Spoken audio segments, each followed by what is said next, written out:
রাজশাহী মহানগর বিএনপির বর্তমান আহ্বায়ক কমিটি বিলুপ্ত করে ত্যাগী পরীক্ষিত নেতাকর্মীদের নিয়ে নতুন পূর্ণাঙ্গ কমিটি গঠনের দাবিতে মানববন্ধন অনুষ্ঠিত হয়েছে। বৃহস্পতিবার বেলা 11টার দিকে নগরীর সাহেববাজার 0 পয়েন্টে বিএনপি ও এর অঙ্গ ও সহযোগী সংগঠনের একাংশের উদ্যোগে এই মানববন্ধন অনুষ্ঠিত হয়।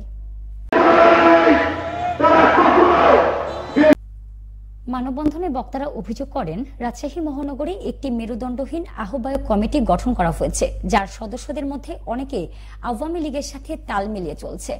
বর্তমান আহ্বায়ক কমিটির যারা নেতৃত্বে আছেন, আওয়ামী লীগের আমলে কোনো মামলা নাই, এমনকি কারাবরণ করেননি। তাদের নেতৃত্ব অযোগ্য বলে আখ্যা দেন নেতারা। এই কমিটিকে নব্য আওয়ামী আহ্বায়ক কমিটি হিসেবে উল্লেখ করে বক্তারা বলেন, এটি বিএনপি ত্যাগী ও আদর্শিক রাজনীতির পরিপন্থী।